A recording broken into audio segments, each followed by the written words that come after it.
దేవుని నామానికి మహిమ కలుగును గాక.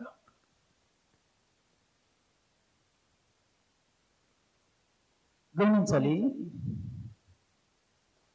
ప్రతి ఒక్కరికి ప్రార్థన చేసుకోవాలని ఆసక్తి ఉంటుంది, ఆశ ఉంటుంది.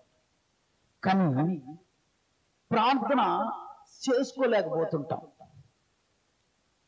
అయ్యా ప్రార్థన చేసుకున్నావా అంటే ఏడయ్యా మరి కుదరలా మరి అని ఏదో ఒక కారణాన్ని చెప్పి మనం ఏం చేస్తున్నామంటే ప్రార్థన చేసుకునే ప్రార్థన ఆసక్తి లేక ప్రార్థన సరిగా మనం చేయలేని పరిస్థితిలో అడిగిన వాళ్ళకి సమాధానం కూడా చెప్పడానికి మనం ఏం చెప్పాలని అర్థం కాని పరిస్థితుల్లో కొన్ని సమయంలో ఉంటాం.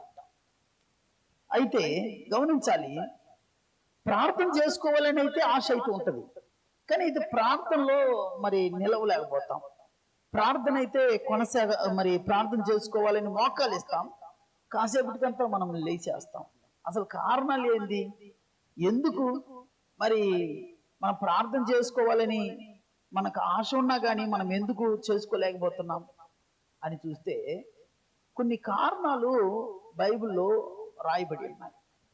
ఈరోజు కొన్ని వాటిని మనం చేయటానికి ముందుకు పరిగెత్తుతున్నా అవి కొన్ని మనల్ని ఏం చేస్తాయంటే మన అడ్డుపరిచి వెనక్కి లాగుతుంటాయి.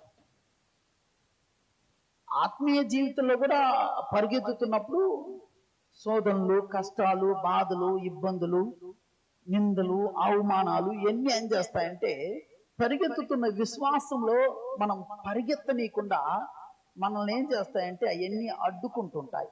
ఆ సమయంలో మనం ఏమైపోతున్నామంటే మన ఆ పరుగు స్లో అయిపోతున్నాయి. ఆ పరుగు ఓటం ఏమైపోతుందంటే అలాగనే 100 మీద పోతున్న ఆ పరుగు 50కి వచ్చేస్తుంది. ఇంకొన్ని రోజులు పోతే అలాగ 30కి వచ్చేస్తాం, ఇంకొన్ని రోజులు పోతే 10కి వచ్చేస్తాం, కొన్ని రోజులు పోతే 0 అయిపోతున్నాం. అంటే ఏం కారణాలు అని అంటే మనకి ఎదుర్కొంటున్న ఆ అడ్డులు ఏమవుతుందంటే విశ్వాస పరుగులో మనము స్లో అవటానికి కారణాలు ఉంటున్నాయి, ఆగిపోతున్నాయి. కానీ ప్రార్థనలో కూడా దేవుళ్ళో మనం ప్రార్థనలో ఎదగాలి, ప్రార్థనలో బలపడాలి, ప్రార్థన బాగా చేసుకోవాలి, మంచిగా నేను ప్రార్థన చేయాలని ఆశ ఉంటుంది. కానీ కొన్ని సమయాలలో ఏమైపోతుంటుందంటే కొన్ని అడ్డులు మనల్ని ఏం చేస్తాయంటే ఆటంకాలు మనకు కలుగుతున్నప్పుడు ప్రార్థన మనం చేయలేని పరిస్థితులు కలుగుతున్నాయి. ఎందుకు అని చూస్తే కారణాలు కొన్ని ఉన్నాయండి.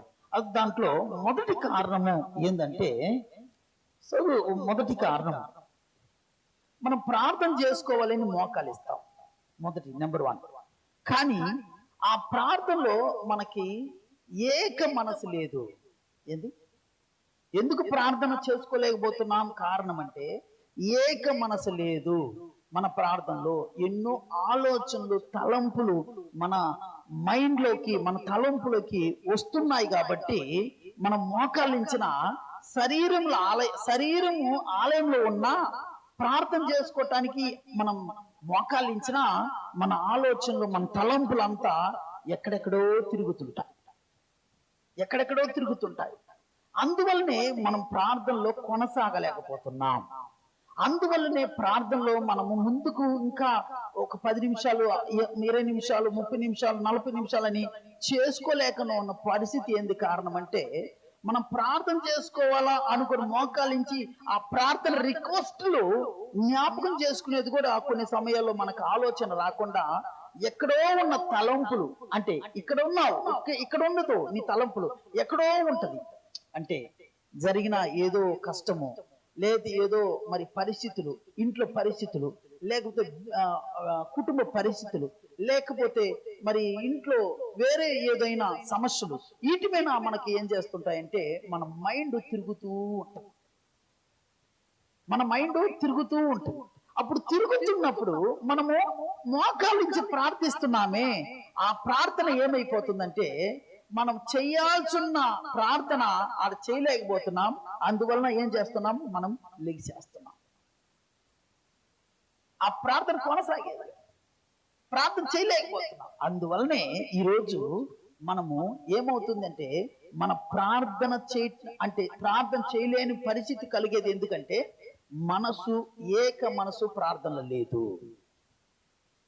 మన మనసు ఏక మనసు కలిగి ఉండాలి. మనం ప్రాణము, ఆత్మ, శరీరం, ఈ మూడు నువ్వు ఎక్కడైతే మోకాలించినో అక్కడే ఉండాలి. నీ ఎదుట దేవుడు ఉన్నాడని, నువ్వు దేవుడు కడ చెప్తున్నావని, దేవుడు కడ నీ కష్టాలన్నీ అప్పగిస్తున్నావని నీ ముందు యేసయ్యను పెట్టుకొని నువ్వు ప్రార్థించాలి. నా ముందు నా యేసయ్య ఉన్నాడు, నేను నా యేసయ్యకి చెప్తూ ఉన్నాను, నా కష్టాలు వింటున్నాడు, నా బాధలు వింటున్నాడు అని అవన్నీ నీ ఇబ్బందులు, నీ కష్టాలు, ఏదైతే ప్రార్థన చేయాలో, ఏదైతే నువ్వు ఏమైతే చేయాలో అవన్నీ కూడా నీకు అప్పుడు గుర్తొస్తాయి. అప్పుడు చెప్పాలని ఆసక్తి, అప్పుడు చెప్పాలి, ఇంకా చెప్పాలని మనసు కలుగుతుంది. అర్థమవుతుంది మీకు? అప్పుడు ఒక మనిషితో నువ్వు కూర్చొని మాట్లాడేటప్పుడు ఆ మనిషి కాడ కష్టాన్ని అంతా చెప్పుకోవాలి. ఒంటరిగా గమనించాలి. ఊహించుకొని ఒక మనిషి చెప్పాలంటే చెప్పలేడు.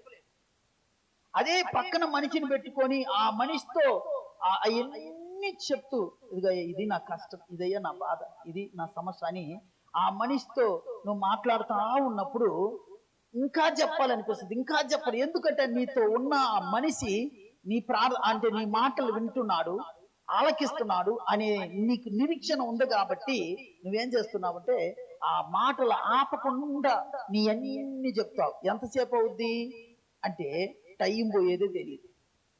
అరే ఏంది ఎంతసేపు మాట్లాడాను నేను నీకడ, ఎంతసేపు కూర్చున్నాను నీకడ, అరే రే రే మరి నా భర్త ఇంటికి వచ్చే టైం అయింది, పోతక్క అంటాం. ఎందుకు అని అంటే అన్ని మర్చిపోయాం, అన్ని తలంపులన్నీ మర్చిపోయాం, సమస్యలన్నీ మర్చిపోయాం, ఇబ్బంది అంటే మన మైండ్ ఎక్కడుంది? మన కష్టాలు చెప్పుకునేది ఇక్కడ ఉంది. ఆ సహోదరి కడ చెప్పుకుంటా ఉన్నావు. సేమ్ దేవుడు కడ నువ్వు మోకాలించినప్పుడు, ప్రార్థించేటప్పుడు నీ ప్రార్థన ఎట్టుండాలంట, నువ్వు దేవుడు కడ చెప్తున్నాననే మనసుతో ఏక మనసు కలిగి ఆడ నువ్వు ప్రార్థన, నా దేవుడు వింటున్నాడు, నా ప్రార్థన వింటున్నాడు అని చెప్పి నువ్వు ఆలకిస్తా, నీ ప్రార్థన చెప్తా ఉంటే ఆయన ఆలకిస్తా ఉంటాడు. అప్పుడు ఎందుకు ప్రార్థన చేయలేకపోతున్నావు? మొదటి అడ్డు ఏంటంటే నువ్వు తలంపులు చెదిరిపోతున్నావు. తలంపులు చెదరగొట్టద్దు. నీ కష్టాలుంటే, ఒకవేళ నీ సమస్యలుంటే, లేకపోతే నీ ఇబ్బందులుంటే, వేరే ఏమో ఆలోచనలుంటే నువ్వు బయటే దేవుడు ఆలయంలో బయట నువ్వు వదిలిపెట్టాలి. లేకపోతే నువ్వు ఇంట్లో ప్రార్థన చేసుకుంటున్నావంటే ఇంట్లో ప్రార్థనించుకున్నప్పుడు, మోకాలించినప్పుడే నువ్వు ఆలోచన ఉండకూడదు. ఆ సమయంలో నువ్వు పిల్లోడు వచ్చే టైము, ఆ సమయంలో మరి ఆ అన్నము పెట్టాలి, ఆ సమయంలో మరి బరికి మేత వేసామా, ఆ సమయంలో అని ఈ ఆలోచనలంతా నీకు కలుగుతున్నప్పుడు నువ్వు ప్రార్థన నిలవలేవు, ప్రార్థన చేయలేవు. అప్పుడు మొదటి ప్రార్థన మనం అంటే ప్రార్థన చేయలేని కారణము, ప్రార్థనకి అడ్డు ఏంటంటే మన తలంపులు మనము ఒక చోట ఉంటేది లేదు, చెదురుతున్నాయి, ఆలోచన చెదురుతున్నాయి, తలంపులు చెదురుతున్నాయి. అందువల్లనే మనం ప్రార్థన చేయలేకపోతున్నాం. ఇది మొదటిది. రెండోదిగా గమనించాలి. రెండోదిగా ఏం కారణము అని అంటే, రెండోదిగా మనము శరీరాన్ని గమనించాలి. శరీరము ఆత్మ ఎట్లుంటదంట, ప్రార్థన చెయ్యాలా అనిపిస్తుందంట. శరీరం ఏమంటదంట, వద్దు అని అనిపిస్తుందంట. అర్థమవుతుంది నీకు? శరీరమేమో కాసేపు కొనుక్కుందాం, ఎందుకులే అని అంటుంటదంట. అయితే ఆత్మ అయితే ప్రార్థన చేసుకో, ప్రార్థన టైం కదా, ఇది 5 అయిపోయింది కదా, 6 అయిపోయింది కదా, ఎందుకు ప్రార్థన చేసుకుని అంటున్నావు అని చెప్పి ఆత్మ ఎట్టుంటదంట, ఉత్సాహంగా ఉంటదంట. ఆత్మ ఎట్టుంటదంట, ఆసక్తిగా ఉంటదంట ప్రార్థన చేయాలని. కానీ శరీరం అయితే బలహీనంగా ఉంటది. శరీరం ఏందో బలహీనంగా ఉంటది, చేసుకొచ్చిలే అని.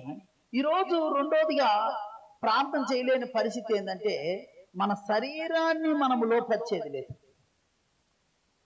నెంబర్ 2, శరీరాన్ని లోపరిచేది లేదు. అది నొప్పైనా, లేకపోతే అది నిద్రైనా, లేకపోతే మరి ఆ ఒంట్లో అలసడైనా మనం ఏం చేయాలా? ప్రార్థన చెయ్యాలా అనే మనసుతో ఏం చేయాలంటే మనం మోకాలించి ప్రార్థన చేయాలి. కొన్ని సమయాల్లో మన శరీరం సహకరించదు, కొన్ని సమయాల్లో టయార్డ్గా ఉంటుంది, కొన్ని సమయంలో ఎందుకులే ప్రార్థన చేసేదిలే, మరి మోకాలు వేయలేకపోతున్నా, మరి ప్రార్థనలు కూర్చోలేకపోతున్నా అని అనిపిస్తుంది. శరీరాన్ని మనం ఆ సమయంలో మనం లోపరుచుకోవాలి తప్ప శరీరానికి మన బలాన్ని ఇవ్వకూడదు. శరీరానికి మనము ఆ రెస్ట్ అనేది మనం ఇచ్చేసి మనకో లోపల ఉన్న ఆత్మ ఆరిపోయాల్సింది. ఏది లోపల ఉన్న ఆత్మ ఆరిపోద్ది. రోమిలికి రాసిన పత్రిక 12వ అధ్యాయం 1వ వచనం నుంచి 3వ వచనం దాకా చదువుతాం. రోమిలికి రాసిన పత్రిక 12వ అధ్యాయం 1వ వచనం నుంచి 3వ వచనం దాకా. కాబట్టి సహోదరులారా, పరిశుద్ధమును దేవునికి అనుకూలమైన సజీవ యాగముగా మీ శరీరములను ఆయనకి సమర్పించుకోండి. దేవుని వాత్సల్యం బట్టి మిమ్మల్ని నేను బ్రతిమలాడుకుంటున్నాను. ఇటు సేవ నీకు యుక్తమైనది. 3 దాకా చదవమ్మా. మీరు ఈ లోక మర్యాదను అనుసరింపక ఉత్తమమును అనుకూలమును సంపూర్ణమై ఉన్న దేవుని చిత్తం ఏదో పరీక్షించి తెలుసుకున్నట్లు మీ మనసు మారి నూతనగులట్లు వలన రూపాంతం పొందుడి. మనం ఏం చేయాలా? మన శరీరాన్ని దేవునికి సమర్పించుకోవాలా. శరీరాన్ని సుఖపెట్టడం కాదు, శరీరాన్ని మనము దేవుని బలిపీఠం ముందు పెట్టి దాన్ని దహనం చేసేయాలి. శరీరాన్ని దేవుని ముందు బలిపీఠంలో ఈ శరీరానికి మనం ఏం చేయాలంటే రెస్ట్ అని చెప్పి శరీరాన్ని బలపరుస్తూ శరీరాన్ని పెంచుకుంటూ మనము ఉంటే మన హృదయంలో మనలో ఉన్న ఆ ఆత్మ ఏమైపోద్దంటే ఆ ఉత్సాహం కోల్పోయి ఆ ఆసక్తి కోల్పోయి ఒకరోజు ఆరిపోయే పరిస్థితి వచ్చేస్తుంది. అందువలన మన శరీరాన్ని లోపరుచుకోవాలి. పర్వాలేదు, లేద్దాం, కానీ లేద్దాం అని లేయాల, కానీ చేద్దాం, ఏమైనా కానీ చేద్దాం, మోకాలిద్దాం అని. మరి కొన్ని సమయంలో మోకాలించడానికి కూడా మనసు రాదు. కొన్ని సమయంలో కళ్ళు మూసుకుంటే మన వల్ల కుదరదు. అయినా లేయాలా, ప్రార్థన చేసుకోవాలని ఆ ఉత్సాహం నేనేం చేయాలంటే ప్రార్థన నడిపిస్తుంది. అప్పుడు రెండోదిగా నువ్వు ప్రార్థన చేయలేని పరిస్థితి ఏది అడ్డు అని అంటే, రెండోదిగా శరీరాన్ని నువ్వు లోపరుచుకునేది లేదు. ఒక ఆయన చెప్పాడు, పాస్టర్ గారు మరి ఆ రోజు వాక్యం విన్నా, మంచిగా ఉన్నది వాక్యం, కానీ నేను ఆమె ఇద్దరు ప్రార్థన చేసుకోవచ్చు అనుకొని మేము అనుకొని ప్రార్థన చేసుకోవాలనుకొని నేనైతే లేస్తాను, ఆమె అయితే నేను లేపుతున్నా కానీ లేదు, నేను లేపుతున్నాను లేని అంటుంది. ఏం చేయాలి? ఆమె అసలు నిద్ర ఆమె శరీరాన్ని బాగా సుఖ పెడుతుంది మరి అని తన భర్త తన భార్య చేస్తున్న విధానాన్ని ఆయన చెప్తున్నారు. అప్పుడు గమనించాలి, శరీరాన్ని మనం లోపరుచుకునేది ఉండాలి. ఇది రెండోది. మూడోదిగా గమనించండి, మూడోదిగా ఎందుకు మనం ప్రార్థన చేయలేకపోతున్నాం అని అంటే, లూకా సువార్త 18వ అధ్యాయంలో 1వ వచనంలో యేసుక్రీస్తు ఒక ఉపమానం చెప్తుంటాడు. అక్కడ లూకా సువార్త 18వ అధ్యాయం 1వ వచనాన్ని చదువుకుంటారు. వారు విసుగక నిత్యము ప్రార్థన చేయుచుండవలను. అంటే విసుగక నిత్యము ప్రార్థన చేయండి అని అంటాడు. అంటే మూడవదిగా మన ప్రార్థనకి ఏది అడ్డు అని అంటే విసిగిపోవటం. అంటే కొన్ని విషయాలు కొన్ని జరగనప్పుడు, కొన్ని మనకు నెరవేరినప్పుడు, కొన్ని మనము అనుకున్నది మనకి రానప్పుడు మనకేమవుతుందంటే నిరుత్సాహం వస్తుంది, విసుక్కుంటాం. ఇంకేం ప్రార్థనలే, ఇంకెందుకులే అడగటం, ఇంకెందుకులే ప్రార్థన చేయటం, ఇంకెందుకులే అని చెప్పి ఈ మనసు మనల్ని ఏం చేస్తుందంటే ప్రార్థన చేయనీయకుండా ఆపేస్తాం. అందుకే యేసుప్రభువు ఒక్కొక్క ఉపమానం చెప్తాడు. ఇద్దరు మనుషులకి గొడవ. ఇద్దరు మనుషులకి గొడవ అయితే ఆ ఇద్దరు మనుషులు ఏం చేస్తారు? గొడవ పోయి న్యాయాధిపతి కాడికి పోయి విచారిద్దాం, న్యాయం కనుక్కుందాం అని చెప్పి ఆ తల్లి ఏం చేసి నేరుకు పోయింది. పోయి అయ్యా, నాకు నా ఇంటి వాడికి, నా పక్కింటి వాడికి గొడవ అయ్యా, నాకు న్యాయం చేయని అడుగుతారు. అడిగితే అతను రేపు రమ్మన్నాడు. మళ్ళా రేపు వద్ది, మళ్ళా అడుగుద్ది, మళ్ళీ రేపు రమ్మ, మళ్ళా రేపు పోతారు, మళ్ళా మా మధ్యాహ్నాలు రమ్మన్నాడు, మళ్ళా రేపు మా మధ్యాహ్నాలు వచ్చింది, అయినా మళ్ళా రేపు రాని, ఇలా తిప్పిస్తున్నాడు కానీ న్యాయం చేయాలి, తిప్పిస్తున్నాడు కానీ. అయితే ఈమె విసకక ఆయన తడి పోతనే ఉన్నది, అడగతానే ఉంది, చెప్తానే ఉంది, సమస్య చెప్తానే ఉంది, ఇబ్బంది చెప్తానే ఉంది, పోతానే ఉంది.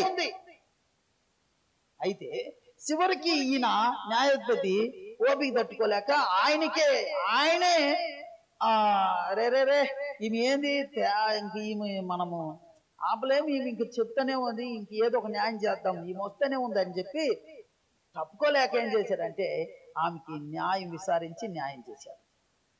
ఆ ఉపమానం దేవుడు యేసుక్రీస్తు చెప్తాడు. అంటే మనం అడగంగా దేవుడు మనకిస్తాడట. కొన్ని మనకు జరగకపోయినా మన ప్రార్థనలో కొనసాగుతూనే ఉండాలి, విసుక్కోకూడదు, ప్రార్థన చేస్తూనే ఉండాలి. ఈరోజు అనేకులు ప్రార్థన చేయలేని రెండో అడ్డు ఏంటంటే ఇంకా జరగలేదే, ఇంకా నెరవేరలేదే, ఇంకా మాకు రాలేదే, ఇంకా మా దేవుడు నాకు ప్రార్థన ఆలకించలేదే, ఇంకా నాకు దేవుడు ఇయ్యలేదే, నాకెందుకు ఈ పరిస్థితి మారలా, నాకెందుకు ఈ ఇబ్బందులు, నాకెందుకు ఇవన్నీ నేను అడిగినన్ని దేవుడు ఈయన అంటున్నాడు అని చెప్పి ఈ మనసు ఏం చేస్తుందంటే మన ప్రార్థనలో మోకాలించకుండా, ప్రార్థన చేయకుండా ఆపేస్తుంది. ఇంకేం ప్రార్థన చేస్తలే, అడిగి ఇసుకు పుట్టింది, ఇంకేమి జరగదు. ఇంకా ఒక వ్యక్తి కాడ పోతాం, ఆ వ్యక్తిని సహాయం అడుగుతాం, ఒకసారి పోతాం అడుగుతాం, 2 సార్లు పోతాం అడుగుతాం, వాడు చేసేటట్టు లేడు, 2, 3 సార్లు, 4 సార్లు, 5 సార్లు, 6వ సారి కూడా మరి పోయి అతను చేయకుండా ఉన్నప్పుడు ఏమనిపిస్తుంది అంటే వాడు చేయడు, ఎందుకు పోయేది మనం వాడికి తేపక వాడికి పోయి మనం అడగటం అని ఏమనిపిస్తుంది అంటే మనము మనకే ఏమైపోద్ది అంటే ఇంకెందుకులే పోవటం అనిపిస్తుంది. ఆ పరిస్థితి ఈ రోజు ప్రార్థనలో మనము ఆ మనసే ఆ ప్రార్థనలో ఈ రోజు ప్రార్థన చేయనీయకుండా చేస్తాం. ఎందుకులే మనము ప్రార్థన చేసేది? ఏది అప్పులు పోయినాయా, ఇబ్బందులు పోయినాయా, కష్టాలు పోయినాయా, బాధలు పోయినాయా, నా గర్భసంచి సమస్య పోయిందా, లేకపోతే కడుపు నొప్పి పోయిందా, తల నొప్పి పోయిందా, లేకపోతే నాకు బిడ్డలు గర్భఫలం కలిగిందా, మరి ఈ ఇబ్బందులు మాకు అన్ని పోయినాయా? ఇంకెందుకు? ఎన్ని సంవత్సరాలు చేసేది? 10 సంవత్సరాల నుంచి చేస్తున్నా, 5 సంవత్సరాల నుంచి చేస్తున్నా, 3 నెలల నుంచి చేస్తున్నా, మరి 1 సంవత్సరం నుంచి చేస్తున్నా అని ఇవన్నీ కూడా మనల్ని ఏం చేస్తున్నాయంటే అది నిరుత్సాహపరిచయం చేస్తున్నా. అంటే ప్రార్థనలు కూర్చోనీయకుండా, ప్రార్థన మోకలించకుండా, ప్రార్థన వద్దు అని మనసుని నిర్ణయిస్తాం. అదే ఇక్కడ దేవుడు ఆ మాట అంటున్నాడు. అప్పుడు గమనించాలి. ఇక్కడ చూస్తే లూకాసు వార్త 18వ అధ్యాయంలో ఆడ 7వ వచనం 8వ వచనం చదువు, బాగుంటుంది. ఆ మాట నేను వివరిస్తా. దేవుడు తాను ఏర్పరచుకున్న లూకాసు వార్త 18వ అధ్యాయము 7, 8.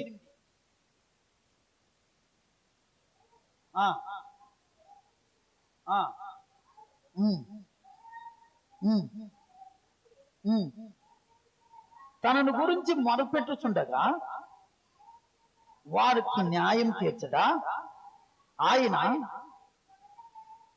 ఆయన వారికి త్వరగా న్యాయం తీర్చును, వారి విషయమే కదా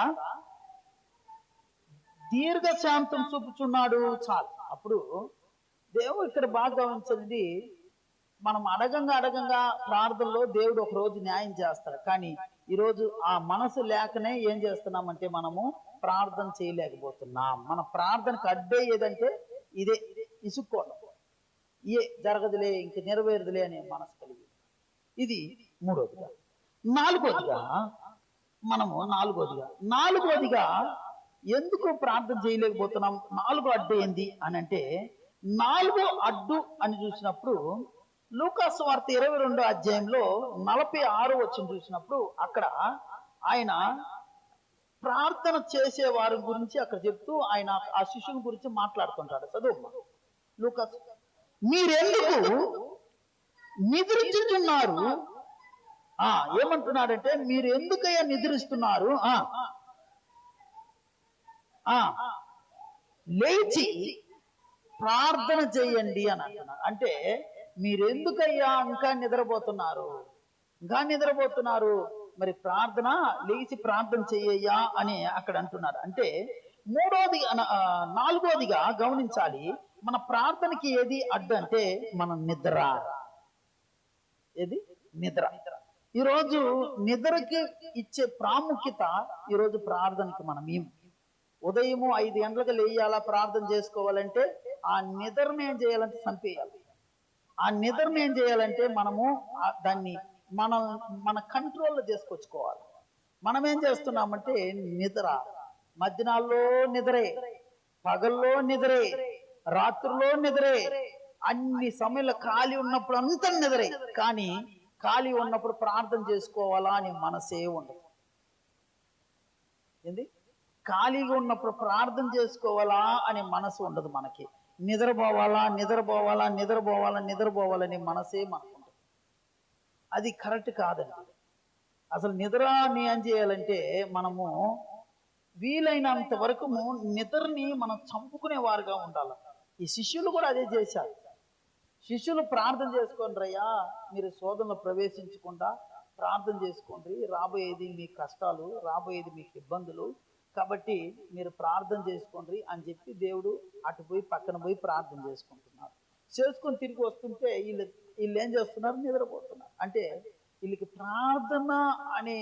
ప్రార్థన చేసుకునే దానికి ఏదే అడ్డుకుందంట, నిద్ర అడ్డుగా. ఈరోజు అనేకులకి ప్రార్థన చేసుకోవటానికి ఏం అడ్డంటే నిద్ర.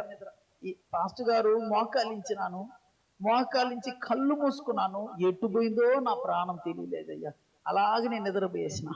ఆల్ నైట్ ప్రేయర్లు అలాగే నేను నిద్రపోయేసిన. మరి ఈ 2 చేతుల కిందకి నేల కానిస్తారు, మరి అలాగనే మోకాళ్ళ మీదనే వంగుతారు, అలాగ కళ్ళు మూసుకుంటారు, నిద్రపోతుంటారా ప్రార్థన చేస్తుంటారని కూడా తెలియదు, అలాగనే నిద్రపోయేస్తారు. అంత అయినప్పుడు ఆమేన్ అని అన్నప్పుడు అప్పుడు ఆమేన్ అని అంటారు.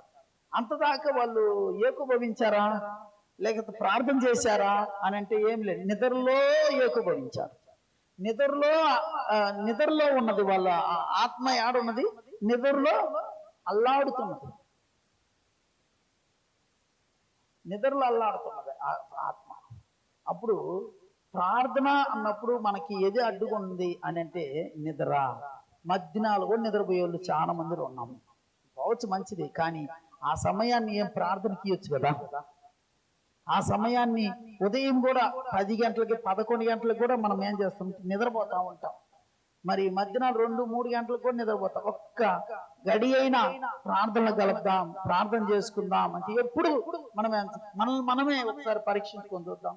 నేను ఎన్ని గంటలకు కొనుక్కుంటున్నా, ఎన్ని గంటలకు లేస్తున్నా, ఎన్ని గంటలకి నేను మరి ప్రార్థన చేసుకుంటున్నా, సరే ఎంతసేపు నేను నిద్రపోతున్నా, ఎంతసేపు ప్రార్థన చేసుకుంటున్నా, ప్రార్థన కనీసం ఒక అరగంటన్నా చేసుకుంటున్నానా, లేకపోతే నిద్ర కనీసం 6, 7, 8 గంటలు 10 గంటల దాకా నిద్రపోతున్నానా, ఒకసారి ఆలోచించుకోండి. ఆ నిద్రలో ఒక్క భాగం కాదు, ఎట్ట దాన్ని వివరించాలని తెలియలా, 100లో 1% ఉంటుంది. 99% నిద్రే ఉంటుంది మనకి. ఆ 1% ప్రార్థన ఉంటుంది. ఆ సమయంలో వాక్యం చదువుకుందాం, ఆ సమయంలో మరి ప్రార్థన చేసుకుందాం అనే ఇదే ఉండనే ఉంటుంది. ఒకవేళ నిద్ర మనకు లేకపోయినా, ఒకవేళ నిద్ర పోకపోయినా, ఆ సమయంలో మనం ఏం చేస్తామంటే నలుగురితో కలిసి మాట్లాడుతూ ఉంటాం, ప్రార్థన చేసుకో, సమస్యల్ని పరిస్థితుల్ని మాట్లాడుకుంటూ కూర్చుంటాం, కానీ ఇబ్బందులు కూర్చుంటాం, కానీ పోయి దేవుడి కాడ పోయి చెప్తాను అని మోకాలించి చెప్పుకునేది దేవుడి కాడ చెప్పుకునేది లేదు. పక్కనున్న మన సహోదరి కాడ చెప్పుకుంటా ఉంటాం, మనతో ఉన్నవారితో చెప్పుకుంటా ఉంటాం, పోయి దేవుడి కాడ చెప్తా, అదే ప్రార్థన. నీ ఇబ్బంది దేవుడి కాడ చెప్తే ప్రార్థన, నీ కష్టాన్ని దేవుడి కాడ చెప్తే ప్రార్థన. నువ్వు ఆ యొక్క కాడ ఈ యొక్క కాడ చెప్పుకునేది ప్రార్థన అవుతుంది, అది ప్రార్థన అవుతుంది. అప్పుడు నిద్రని మనం ఏం చేసుకోవాలంటే సంపాలి. అది దేవుడు ఎదురు. 4వ అడ్డు ఏదంటే నిద్ర. ఐదోదిగా ఐదోదిగా ఎందుకు ప్రార్థన చేసుకోలేకపోతున్నాం అని అంటే, ఐదోదిగా 1 కొరింథీయులు 7:5 చూసినప్పుడు పౌలు అక్కడ అంటాడు, చదువు మా మాట.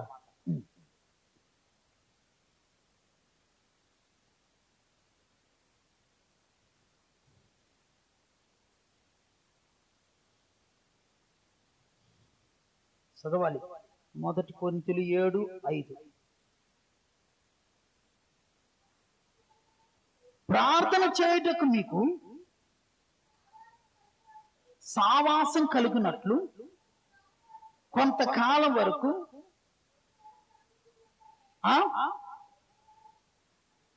ఉపయముల సమ్మతం చొప్పుని తప్ప ఒకరిని ఒకరు ఎడబాయికుడి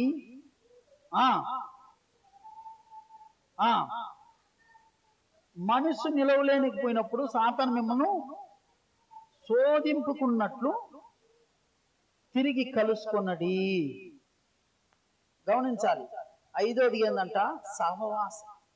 ప్రార్థనలో మరి ఎందుకంటే దేవుని బిడ్డలతో సహవాసం ఆ సహవాసంలో కలిసి ఇద్దరు ముగ్గురు కలుసుకొని ప్రార్థన చేసి గ్రూప్ ప్రేయర్. దీని గ్రూప్ ప్రేయర్ అంటారు. Group prayer. ఎంతవరకు మనం గ్రూప్ ప్రేయర్ చేసుకుంటున్నాం? ఎందుకు ప్రార్థన చేసుకుని మన ప్రార్థనకి ఏది అడ్డంటే, మనము కలిసి ఆ సహవాసం కలిసి ఆ విశ్వాసులతో కలిసి కాసేపు మాట్లాడుకోవటం కంటే ప్రార్థన చేసుకుందాం అనేది ఆ ఆలోచన ఏం చేస్తుందంటే ఆత్మీయతలో ప్రార్థనలో బలపరచడం. మనం ఏం చేస్తామంటే ఇద్దరు ముగ్గురు కలుసుకుంటే ఆ వ్యవహారం ఈ వ్యవహారం వాళ్ళ సంగతి ఈ సంగతి అన్ని మాట్లాడతాం. ప్రార్థన చేసుకుందాం అని మనసు రాదు. అక్క ప్రార్థన చేసుకుందాం, చెల్లి ప్రార్థన చేసుకుందాం, సహోదరి ప్రార్థన చేసుకుందాం, సినిమా ప్రార్థన చేసుకుందాం అని ఒకరికొకరు కూర్చున్నప్పుడు కలిసినప్పుడు టీముగా ఫామ్ అయినప్పుడు ప్రార్థన చేసుకోండి. ఒక గంట సేపు మీ పరిస్థితులు ఒకరికొకరు చెప్పుకునే కంటే ఆ ఒకరికొకరు ఆ ప్రార్థన ఏకీభవించండి. నీ కష్టాలన్నీ దేవుడు చెప్పు, ఆమె ఏకీభవిస్తుంది. ఆమె కష్టాలన్నీ దేవుడు చెప్పు, నువ్వు ఏకీభవించు. ఇది గ్రూప్ ప్రార్థన. అప్పుడు బలమైన ప్రార్థనగా మారిపోతుంది. అప్పుడు ఆ ప్రార్థనకి దేవుడు మరి సంఘమంతా కూడి ప్రార్థించినప్పుడు సంఖ్యలు విడిపించబడిందని వాక్యం సెలవిస్తుంది. అప్పుడు ఇద్దరు ముగ్గురు ఏ దిక్కైతే ఉంటారో అక్కడ నేను ఉంటానని దేవుడు అంటున్నాడు. అప్పుడు ఇద్దరు ముగ్గురు కూడుకొని ఆ సహవాసంలో ప్రార్థించినప్పుడు ఆత్మీయతలు బలపడతావు, ప్రార్థనకి మరి జవాబు దొరుకుద్ది. అది బలమైన ప్రార్థనగా మారిపోతుంది. మనం ఏం చేస్తున్నామంటే ఆ సహవాసాన్ని వ్యర్థంగా వాడుకుంటున్నాం. కలుసుకున్నప్పుడు ఇద్దరు ముగ్గురు కలుసుకున్నప్పుడు ప్రార్థన చేసుకుందామే, కాసేపు కూర్చొని ప్రార్థన చేసుకుందాం, రా కూర్చో ప్రార్థన చేద్దాం, ఇదిగో ఇప్పుడు జరుగుతున్న సమస్య కోసం ప్రార్థన చేద్దాం, ఇదిగో ఈ సమస్య కోసం మనం అని ఆ సమస్యని ముగ్గురు పంచుకునే కంటే ఆ ముగ్గురు దేవుడు కదా అప్పగిస్తే అది చల్లారిపోతుంది. ఆమేన్. అది అట్టనే మంటని దేవుడు ఆర్పేస్తాడు. మీ ప్రార్థన ఆ ముగ్గురు ప్రార్థన ఏముంటదంటే ఆడ దగదగదగ దేవుడు సన్నిధిలో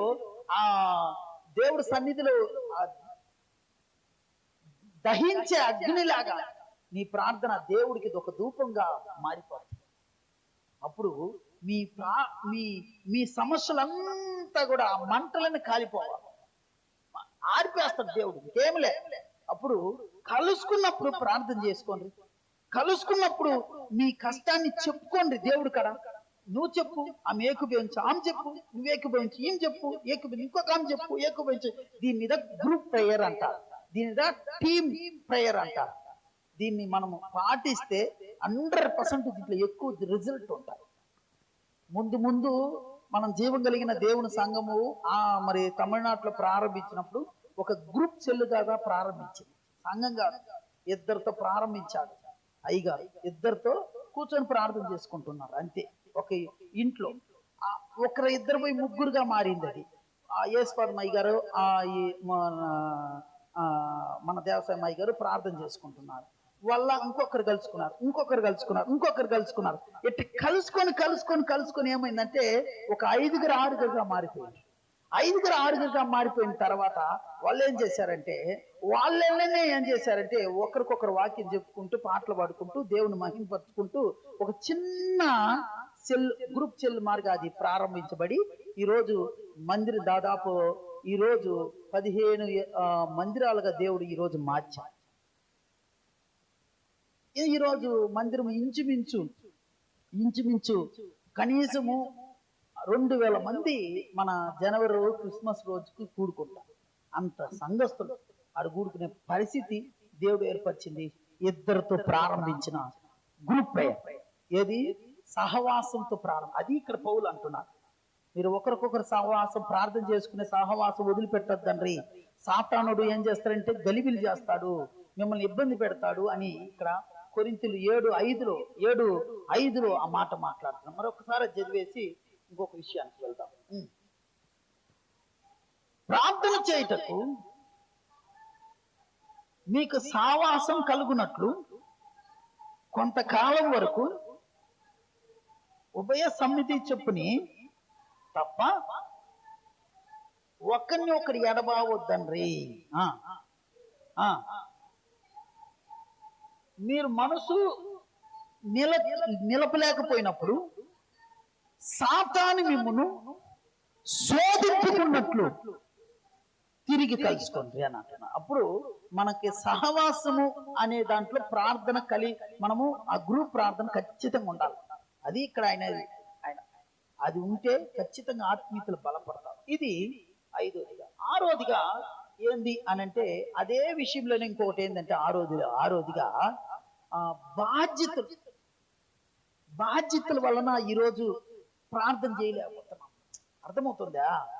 బాధ్యతలు, నాకు ఆ పని ఉంది, ఈ పని ఉంది, గుడ్లు ఉతికే పని ఉంది, మరి అన్నం చేసే పని ఉంది, మరి పేడకల్లు ఎత్తే పని ఉంది, బర్రెలు మేసే పని ఉంది, మరి మేత ఎత్తుకొచ్చే పని ఉంది, మరి పిల్లలు స్కూల్కి రెడీ చేసే పని ఉంది, టిఫిన్ చేసే పని ఉంది, అన్నం పిల్లలు భర్తకు పంపించే పని ఉంది. ఈ పనుల వలన మనం ఏం చేస్తున్నామంటే ప్రార్థన చేసుకోవటానికి సమయాన్ని కేటాయించలేకపోతున్నాం. ప్రార్థనకి ఆ ముఖ్యత్వం మనం ఇచ్చేది లేదు. ప్రార్థనకి మనం ప్రాధాన్యత ఇచ్చేది లేదు. ప్రార్థనకి ఏం చేస్తాం? ప్రాధాన్యత ఇచ్చేది ఏంటంటే బాధ్యత. పొద్దున్న లేయాలా, కల్లే చల్లాలా, పొద్దున్న లేయాలా, పేడ కల్లెత్తాలా, పొద్దున్న లేయాలా, మరి పాలు పిండాలా, పొద్దున్న లేయాలా, పాలోడికి పాలు పోయాలా, పొద్దున్న లేయాలా, మరి పిల్లలకి టిఫిన్ వండాలా, పొద్దున్న లేయాలా, మరి పిల్లల్ని స్కూల్ పంపాలా. ఇవన్నీ చేయాల్సిందే కుటుంబానికి, వాస్తవమే. కానీ దాంతో కూడా నువ్వు ఒక సమయాన్ని ప్రార్థనకని కేటాయించాలి. సమయంలో ఏ సమయము అనుకొని ఆ సమయాన్ని ముందు దేవుడికి ఆ సమయం ఇచ్చి ప్రార్థన చేసుకోవాలి. ముందు ప్రార్థన తర్వాత అని నువ్వు ప్రార్థన చేసుకొని ఈ పనులన్నీ చేయి, అన్ని సక్సెస్ అవుతావు. అవన్నీ చేసుకొని ప్రార్థన చేసుకోవాలంటే నీకు టైమే ఉండదు, టైం చిక్కదు. సాతాను నిన్ను ఏం చేస్తారంటే ఈ పనులలో బాధ్యతలలో నిన్ను ముంచేస్తాడు. బాధ్యతలే పోతుంటావు. ఆ బాధ్యతలని ఈ పని బాధ్యతలు, ఇంట్లో పని బాధ్యతలనే మునిగిపోతావు. ప్రార్థనే ఉండదు. ఇంకా ప్రార్థనే చేసుకోలేవు. ఇంకేం చేసుకుంటావు? ఇంక పని అయిపోయాయి పొద్దుగుకులు. ప్రార్థన ఆడితే అలిచిపోతావు. సరే నైట్ అన్నా చేసుకుందాం కాసేపు అంటే అలిచిపోతావు. మోకాలు ఇచ్చింది నిద్ర వచ్చేస్తావు. అలాగే మోకాల మీద కూడా నిద్రపోయే ఉంటారు కొందరు. అంటే ఒళ్ళు అలిచిపోయింది కదా, పొద్దుటాంచి ఒళ్ళు అలిచిపోయింది కదా. కారణం ఏంది అని అంటే ఆ టైము దేవుడికని ఇన్ని బాధ్యతలు, నాకు ఇదొక బాధ్యత, ఇన్ని పనులు ఇదొక పని, నాకు ప్రార్థన ఒక పని ఉంది, ప్రార్థన చేసుకోవాలా అని నువ్వు అన్నిటి కోసము ప్రార్థన చేసి అన్ని పనులు చెయ్యి. సక్సెస్ అవుద్ది, ఫెయిలియర్ అవ్వదు. ఇంకా ఉత్సాహంగా చేయగలుగుతావు, ఆరోగ్యంగా ఉండగలుగుతావు. దేవుడు దాన్ని హుషారిస్తాడు నీకు.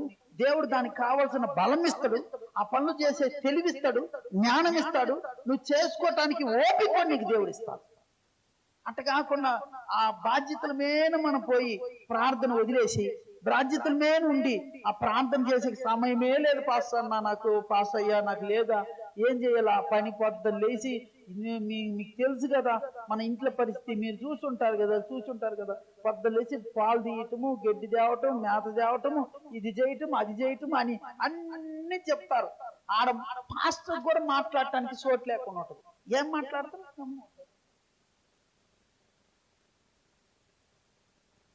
ఇప్పుడు అవన్నీ పక్కన పెట్టారు. దాంట్లో ఒక సమయం కేటాయించారు. ఈ సమయం ప్రార్థన చేసుకుందామని చెప్పి ఆ సమయం కేటాయించి ప్రార్థన చేసుకుంటే ఖచ్చితంగా నీ ప్రార్థన ఏం చేస్తుందంటే నీ కుటుంబాన్ని భద్రపరుస్తుంటుంది. నీ బాధ్యతల్ని సక్రంగా చేసుకునే దేవుడు కృప అనుగ్రహిస్తుంటారు. అన్ని కూడా వచ్చి సక్సెస్ అవుతుంటది. ఇంకా అభివృద్ధి అవుతుంటావు. ఇంకా ఆ కాపురం ఇంకా విస్తరించబడుతుంటది, ఆశీర్వదించబడుతుంటది, బాగా ఇంకా బలపడుతుంటది. ఎందుకు? నీ ప్రార్థన వలన. వేరేం చేశారు? ఈరోజు ఎన్ని కుటుంబాలు తెలుసా భారీ చేసే ప్రార్థన వల్ల నిల్చున్నాయి తెలుసా మీకు? ఎన్నో కుటుంబాలు భారీ చేసే ప్రార్థన వల్లనే ఈరోజు కుటుంబాలు సాతాను అనే ఆ తాకిడి ఆపగలుగుతుంది. ఒక పెద్ద ఖేడంలాగా ఆపే ఒక ఖేడం ఏదంటే భార్య అనే ప్రార్థన. ఆమేన్. వాస్తవం. భార్య అనే ప్రార్థన ఆ ఖేడం ఈరోజు సాతాను వేస్తున్న బాణాల్ని ఆపుతుంది. కుటుంబం మీద సమస్యలు రానియకుండా, కుటుంబం పగలకుండా, కుటుంబం చెదరకుండా, కుటుంబం నాశనం అవ్వకుండా, కుటుంబం ఆర్థిక ఇబ్బందులు ఇరుక్కోకుండా, కుటుంబం సంతోషంగా సమాధానంగా పోతుందంటే భార్య చేస్తున్న ప్రార్థన ఏమవుతుందంటే ఆ ఇంటిని కాపాడబడుతుంది. అందుకే దేవుడు ఆ మాట అన్నాడేమో. అందుకేమో బైబిల్ ఆ మాట మరి సొలొమోను భక్తుడు రాశాడేమో. ఏమన్నాడు? జ్ఞానం కలిగిన స్త్రీ తన ఇంటిని కట్టుకును అన్నాడు దేవుడు. నాకేమనిపిస్తుందంటే జ్ఞానం కలిగిన పురుషుడు ఇంటిని కట్టుకొనుని రాయలేదే ఎందుకు అని అంటే, నేను అనుకుంటాను ఈలాగా భార్య ప్రార్థన చేస్తుందనేమో, ఇలాగ భార్య ఆ కుటుంబం మీద ఎప్పుడు దేవుడి కాడ విజ్ఞాపన చేస్తూ ఉంటదనేమో, ఆ మనసు ఆ భార్యకే ఉంటదనేమో దేవుడు స్త్రీని బట్టి ఆ మాట మాట్లాడుతున్నాడు. మీరు చేసేది లేదా? మీ కుటుంబానికి మీకోసం మీ కుటుంబం కోసం చేసేది, మీ భర్త కోసం, కుటుంబం కోసం, పిల్లల కోసం, మరి కార్యాల కోసం, అప్పుల కోసం, ఇబ్బందుల కోసం వాళ్ళు చేస్తారో చేయరని అయితే నేను చెయ్యాలయ్యా అని మీకు అనిపిస్తుందా? ఆయనకు ఉందో లేదో కానీ నేనైతే చెయ్యాలని ఈరోజు. అందుకే సంఘాలలో చూస్తే మన సంఘం మాత్రం కాదు, అన్ని సంఘాలలో పురుషులు ఒకవైపు, స్త్రీలు ఒకవైపు ఉంటారు. పురుషులు ఆ సంఘాలలో చూస్తే ఇంచుమించు 10 మంది, 20 మంది, 30 మంది ఉంటారు పురుషులైతే. అయితే స్త్రీలు అయితే 100 మంది ఉంటారు. అదే చిన్న సంఘం అనుకో 20 మంది ఉంటారు స్త్రీలు. అంటే పురుషులు ఎంత మంది ఉంటారు? 5 ఉంటారు. ఇంకా చిన్న సంఘం అనుకో ఒక 5 ఉన్న సంఘం అనుకో 5 స్త్రీలే ఉంటారు, పురుషులు ఒక్కరు ఉండరు. వీళ్ళే ఆ కుటుంబాలు కాపాడేది వీళ్ళే, అనేక సేవ కోసం ప్రార్థన చేసేది వీళ్ళే, అనేక పరిస్థితుల కోసం కూడా మరి దేవుడి కాటిని విజ్ఞాపన చేసేది కూడా వీళ్ళే. అప్పుడు మీ బాధ్యతలలో ఇదొక బాధ్యత అనుకుంటే ఖచ్చితంగా ప్రార్థన చేసుకుంటా. నీ ప్రార్థన అడ్డేదంటే నీ బాధ్యత. ఇది నువ్వేం చేయాలంటే తీసేయాలి. ఓకేనా? ఇదొకటి. 7వదిగా చివరిగా నేను చెప్పి ముగిస్తా. 7వదిగా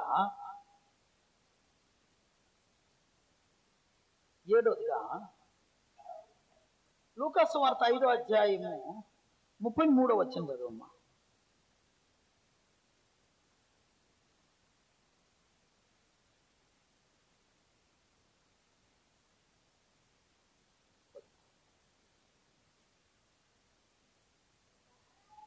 వారు ఆయన చూచి యోహాను శిష్యులు తరచుగా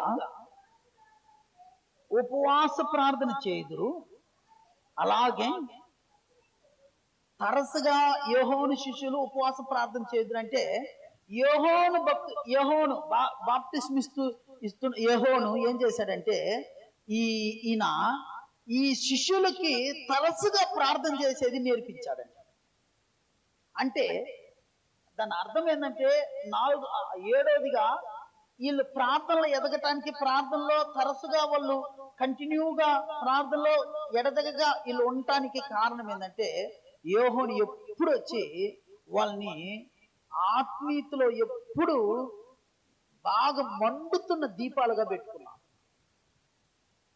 మనము మన ప్రార్థన ఏడో అడ్డు ఏంటంటే మనలో దీపము చల్లారిందనుకో, మనలో దీపము కొద్దిగా డల్ అయిందనుకో, మనలో ప్రార్థన ఆసక్తి కూడా డల్ అయిపోతుంది. అర్థమవుతుంది? ఇప్పుడు ఎప్పుడు మన దీపం వెలుగుతుండాలి. ఎట్ట వెలుగుతుండాలంటే ప్రకాశంగా వెలగాల. దానికి ఏం చేయాలంటే బాగా మనము దేవుని కార్యాల మీద ఆలోచన కలిగి ఉండాలా, దేవుని మందిరం మీద ఆలోచన కలిగి ఉండాలా, ప్రార్థన మీద ఆలోచన కలిగి ఉండాలా, వాక్యం మీద ఆలోచన కలిగి ఉండాలా, యూట్యూబ్ లో దేవుని వర్తమానం వినాలని ఆసక్తి కలిగి ఉండాలా, మోకాల నుంచి మరి ఉదయం లేచి ప్రార్థన చేసుకోవాలని ఆసక్తి కలిగి ఉండాలా. ఎప్పుడు దాని గురించే, అంటే దేవుని గురించి, దేవుని మాటల గురించి, పాటల గురించి, వాక్యాన్ని గురించే నువ్వు సెల్ ఫోన్లో ఇంటూ ఇలా ఉన్నప్పుడు నీ ఆత్మ ఎట్టుంటదంటే బాగా ప్రకాశిస్తుంటది. నీవు ఎప్పుడు ఎట్టుంటావంటే తమిళ్లో ఒక మాట ఉంది, అన్నలా ఇరుపారు కదా, మండుతున్న వారుగా, అట్నే బాగా దగదగ మండుతున్న ఆ దేవుళ్ళు అలాగా వెలుగుతున్న వారుగా ఉంటారు. అప్పుడు వాళ్ళల్లో ఏముంటదంటే ప్రార్థనాత్మ ఉంటది. అప్పుడు మనము అన్నిటినీ ఆలోచించు, సమస్యలు, కష్టాలు, బాధలు, మరి వస్తున్న ఇబ్బందులు, మరి దాని గురించి, వీటి గురించి, వాటి గురించి ఈ ఆలోచించుకుంటూ, ఈ మాట్లాడుకుంటూ, ఎప్పుడు దీని గురించే మన తలంపులు పెట్టుకుంటూ వీటి గురించే ఉంటే ఆ దేవుని ఆత్మ, ఆ వెలుగుతున్న దీపం ఏమైపోద్దంటే డల్ అయిపోయి దాన్ని పట్టించుకునేది లే. అది మనలో ఆత్మీయతని మనం పట్టించుకునేది లేదు. ఆత్మీయత మీద మనకు, ఆత్మీయ కార్యాల మీద మనకు ఆలోచన లేదు. వీటి మీదే ఆలోచన ఉండే. ఇంకా ఆత్మీయత కార్యం మీద ఆలోచన లేకపోతే ఆ నూనె ఏమైపోతుంది, తగ్గిపోతుంది. నూనె ఎప్పుడైతే తగ్గుతుందో ఆ దీపం ఏమైపోతుంది, అలాగా ప్రకాశము తగ్గిపోతుంది, ఒకరోజు ఆరిపోతుంది. దాన్ని ఏం చేస్తుండాలంటే నువ్వు వాటిని వదిలేసే, వస్తాయి సమస్యలు రాకుండా ఉండు, కష్టాలు రాకుండా ఉండు, ఇబ్బందులు రాకుండా ఉండు, పరిస్థితులు మరి మనకి కొన్ని విషయాలు మనం అనుకున్నవి కూడా మనం అనుకోకుండా కొన్ని కూడా మనకి వ్యతిరేకంగా జరిగే కూడా ఉండొచ్చు. ఒకవేళ ఆరోగ్య విషయంలో, అనారోగ్య విషయంలో, కుటుంబ విషయంలో, మన స్నేహితుల విషయంలో, బంధువుల విషయంలో, సంఘ విషయంలో ఏదైనా ఉన్నాయి. కానీ అవన్నీ మైండ్ లో పెట్టుకోకుండా అవి పక్కన పెట్టి ఆత్మీయత మీద ధ్యాస, వాక్యం వినాలా, ప్రార్థన చేసుకోవాలా, పాట పాడాలా, పాట వినాలా, పాట నేర్చుకోవాలా అని వీటి మీద ఉంటే నీకు ఇవన్నీ వెళ్ళిపోతాయి. ఈ మైండ్ అంతా నీకు ఇది అయిపోతే నువ్వు ఎట్టుంటావంటే ప్రార్థన చేసుకోవాలా, బాగా ఆత్మీయతలు బలపడాలా, మందిరం పోయి కూర్చోవాలా, వాక్యం వినాలా, ప్రార్థన చేయాలా, ఈ యాక్టివిటీగా మారిపోతావు. నువ్వు ఎట్టుంటావంటే బాగా మంచి పవర్ఫుల్ గా ఉంటావు ప్రార్థనలో. దాని మీద కొన్ని విషయాలు మనం ఏం చేస్తాం, ఈ రోజు చాలా మంది సైకాలజికల్ గా దెబ్బతినేది ఎందుకు, సైకాలజికల్ గా వాళ్ళు ఒక సైకాటిక్ పేషెంట్ అయ్యేది ఎందుకంటే ఒక విషయాన్ని పట్ల వాళ్ళు ఏం చేస్తారంటే ఆలోచించి ఒత్తిడి వాళ్ళని ఏం చేస్తుందంటే ఒక మెంటల్ పేషెంట్ గా మార్చేస్తుంది. వాళ్ళకి మనకి తేడా ఏంటంటే వాళ్ళకి ఉంటాయి, మనకు ఉంటాయి. కానీ ఆ ఒత్తిడిలో వాళ్ళు ఏం చేస్తారంటే ఎక్కువ వాళ్ళని బాధించిన వల్ల, వాళ్ళు ఆలోచించిన వలన, వాళ్ళు ఎక్కువ దాన్ని పట్టించుకున్న దాని వల్ల వాళ్ళు సైకాటిక్ పేషెంట్ గా మారిపోతున్నారు. మనము ఒకటే ఆత్మీయులుగా మారిపోవాలా. ఇవన్నీ వస్తాయి, మనకి లేకుండా ఉండే ఒత్తిళ్ళు, మనకు రాకుండా సమస్యలు మనకు వస్తాయి, ఇబ్బందులు, కష్టాలు, బాధలు, అప్పులు, మరి వ్యతిరేకాలు, మరి అవమానాలు, నిందులు అన్నీ వస్తాయి. అవన్నీ ఏం చేయకూడదు అంటే మనము మనసులు వేసుకోకూడదు. అది కుప్ప, అవన్నీ ఆ దెబ్బ మీద నెట్టేసేసి అవన్నీ మనసులో పెట్టుకొని అవన్నీ ఆలోచిస్తూ ఉంటే మన ఆత్మీయతలు ఎదగలే అయ్యే రన్ అవుతా ఉండే. ఇంకేం ప్రార్థనలు కూర్చుంటాం, ఇంకేమి మన మందిరంలో కూర్చుంటాం, ఇంకేం మన వాక్యం వింటాం, ఇంకేంది మన బైబిల్ ముందు కూర్చొని బైబిల్ చదువుతాం, ఇంకేంది పాట వేసుకొని వినగలుగుతాం, ఇంకేంది వాక్యం వినగలుగుతాం. ఇవే వెళ్తుంటే ఇంకే మనకు దాని మీద చేసేం పోతే అవన్నీ తీసేసి ప్రార్థన చేసుకోవాలా, వాక్యం వినాలా, మరి పాట నేర్చుకోవాలా, పాట వినాలా, దీని మీద పెట్టు, నీకు అవన్నీ తెలియనే తెలీదు. నువ్వు నీ ప్రాణం కూడా ప్రశాంతంగా ఉంటుంది, నీ ఆలోచన కూడా ప్రశాంతంగా ఉంటుంది. ఇది 7. ఇందువల్ల ప్రార్థనలో మన కొనసాగలో ప్రార్థన చేయలేకపోతాం. ఆ 7 అడ్డు చాలా మందికి ఉంది. ఇది అందువల్ల ఈరోజు ప్రార్థన మనం ఎదగలేకపోతున్నాం.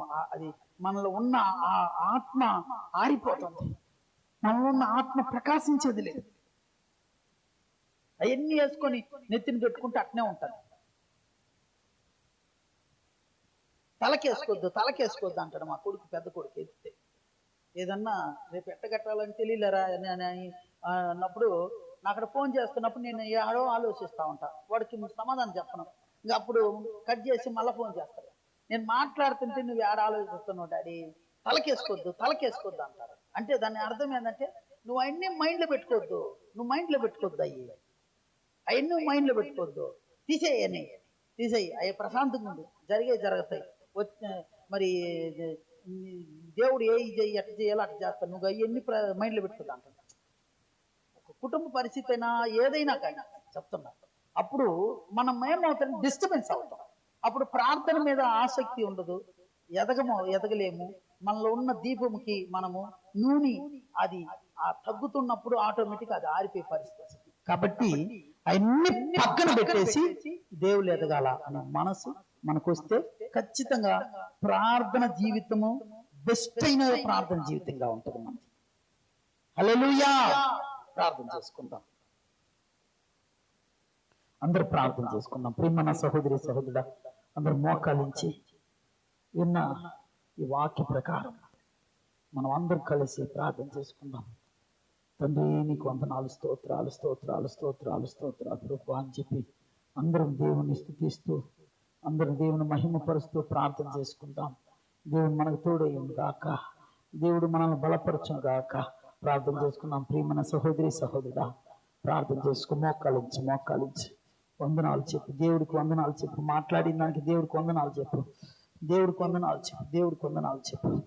ప్రేమ నమ్మకం కలిగిన దేవానికి వందనాలు, స్తోత్రాలు ప్రభువా. ఈ రాత్రి సమయంలో ప్రభువా నీ పాద సన్నిధిలో మేము కూడుకుని కృపించి మాతో తండ్రి నువ్వు మాట్లాడాలి. మేము ఎందుకు ప్రార్థన చేసుకోలేకపోతున్నాం, ఎందుకు ప్రార్థన నిలవలేకపోతున్నాం? 7 విషయాలు చెప్పావు ప్రభా. 7 విషయాలు మాకు ప్రార్థన కట్టుకున్నాయి. ఎన్ని తండ్రి ఎడ్లన్నీ తీసివేసి అయ్యా నువ్వు ప్రార్థన చేసుకోనే రీతిగా, ప్రార్థన బలపడే రీతిగా నువ్వు మాకు సహాయం చెప్పు. మాతో నువ్వు మాట్లాడావు ప్రభు, మంచి విషయాలు ప్రభు మాకు నేర్పించినావు. మాకు కావాల్సిన ఆత్మీయ ఆహారము, ఆత్మీయతలో బలపడే ఆ ఒక జ్ఞానాన్ని మాకు అనుగ్రహించావు. నీకు వందనాలు, స్తోత్రాలు ప్రభు. ఇదిగో తండ్రి ఆన్లైన్ లో విన్న నీ బిడ్డలు కూడా ప్రభు అయ్యా ఈ సత్యాలు నేర్చుకుని ప్రభు బలపడే కృప దయచేయి అయ్యా. ఇక్కడ సంఘంలో వింటున్న వాళ్ళు, బయట వింటున్న వారు తండ్రి అయ్యా, ప్రతి ఒక్కరికి తండ్రి ఆత్మీయతలు బలపడే కృప దయచేయి ప్రభు.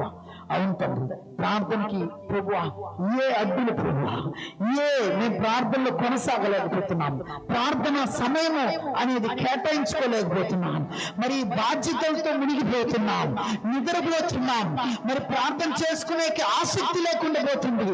మాలో తండ్రి వెలుగుతున్న నీ దీపం ఆరిపోతుంది అయ్యా. ఆ దీపము దగదగదాన్ని మండుతున్న ఆ ప్రకాశం తండ్రి రోజుకు తండ్రి సమస్యలు, బాధలు, కష్టాలు జరుగుతున్న ఇబ్బందులు మా తలలో పెట్టుకొని తండ్రి వాటిలో వెళ్ళిపోతున్నాం. ఆత్మీయత మీద మాకు లేదు, ప్రార్థన మీద మాకు లేదు అయ్యా, వాక్యం మీద మాకు లేదు అయ్యా, పాటల మీద మాకు లేదు అయ్యా, సంఘం మీద మాకు లేదు అయ్యా. సమస్యల మీద మా ప్రాణం, మా తలంపులు, మా ఒక ఆలోచనలు ఉంటున్నాయి ప్రభా. మా దీపం ఆరిపోతుంది ప్రభా, మా దీపం ఆరిపోతుంది తండ్రి. అది ఆరిపోకుండా ప్రభా అయ్యా ఈ రోజు చెప్పిన మాటల ప్రకారం తండ్రి అయ్యా మేము నేర్చుకొని అయ్యా ఆ రీతిగా తండ్రి దిద్దుకొని ప్రభా మా ప్రార్థన జీవితాన్ని తండ్రి అయ్యా మండుతున్న అగ్నిలాగా ప్రభా, ప్రకాశిస్తున్న అగ్నిలాగా ప్రభా మా దీపాలు ఉండాలి ప్రభా. అయ్యా నువ్వు పెట్టిన దీపం ప్రభా, దావీదు అన్నాడు ప్రభా, నువ్వు పెట్టిన దీపం అని. అయ్యా ఆ దీపం ఆరిపోకుండా తండ్రి తండ్రి ఆత్మీయతలో మేము ప్రకాశించబడాలి, ఆత్మీయతలో మేము స్థిరపడాలి, ఆత్మీయతలో మేము బలపడాలి, ఆత్మీయతలు ఇంకా కొనసాగాలి. ఆ కృప దయచే తోడుండు. పరిశుద్ధుడా ఓ మహిమ కలిగిన దేవా, ఓ పరిశుద్ధాత్మ దేవుడా, నీకే వందనాలు స్తుతిస్తున్నాను ప్రభా. నీ బిడ్డలు ప్రార్థన చేసుకుంటున్నారు తండ్రి, నీ బిడ్డలు ప్రార్థన చేస్తున్నారు అయ్యా, వాళ్ళ ప్రార్థన ఆలకిస్తున్నావు, వాళ్ళ ప్రార్థనకు జవాబు ఇవ్వబోతున్నావు అయ్యా, వాళ్ళ ప్రార్థన తండ్రి నీవే వింటున్నావు తండ్రి. వ్యర్థంగా పోదు, ఏదో ఒక రోజు వాళ్ళకి నీ న్యాయం చేయబోతున్నావు ప్రభా. అయ్యా ఆమె విసుకగా అడిగి పొందుకున్నారు. ఇదిగో నీ బిడ్డలు తండ్రి విసుకగా అడిగి ఒక రోజు పొందుకోబోతున్నారు అయ్యా. ఒక రోజు తండ్రి వాళ్ళకి న్యాయం చేయబోతున్నావు. వాళ్ళ కష్టాలు మారబోతున్నావు, వాళ్ళ ఇబ్బందులు మారబోతున్నావు, వాళ్ళ పరిస్థితి మారబోతున్నావు, వాళ్ళ సమస్యలు మారబోతున్నావు అయ్యా. వాళ్ళ అప్పులన్నీ తీర్చబోతున్నావు. నీకు వందనాలు, స్తోత్రాలు తండ్రి. అయ్యా ఎగ్జామ్లు రాస్తున్న నీ బిడ్డల కోసం కూడా ప్రార్థిస్తున్నాం ప్రభా. అయ్యా అనేకలు ఎగ్జామ్ రాస్తున్న పరిస్థితులు తండ్రి, అయ్యా బిఎస్సి తండ్రి రాస్తున్న ప్రభా నీ బిడ్డల ప్రభా. అయ్యా వాళ్ళందరూ కూడా తండ్రి దేవ వాళ్ళకి తండ్రి విశేషమైన జ్ఞానం ఇచ్చి అయ్యా నువ్వు ఎగ్జామ్లలో పాస్ అవడానికి సహాయం ఇచ్చే ప్రభా.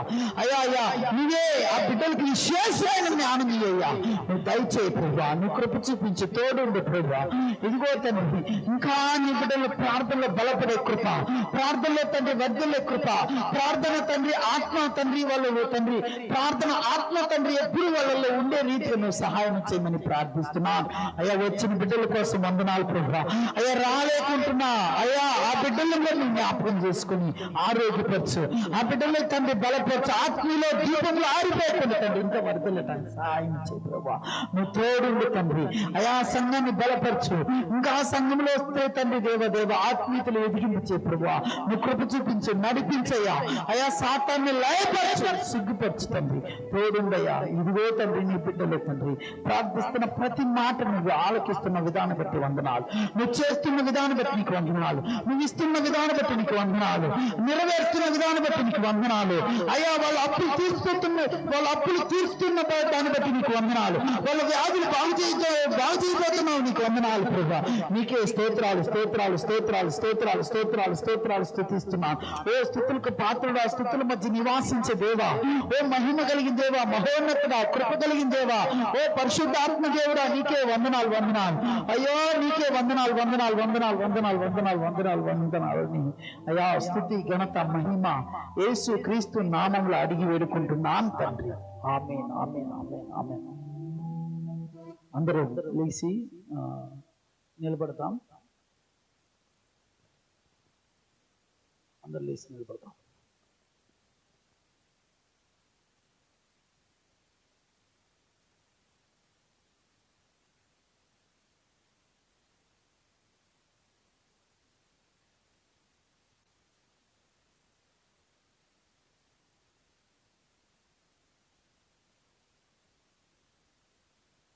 పాట పాడుకుందాం.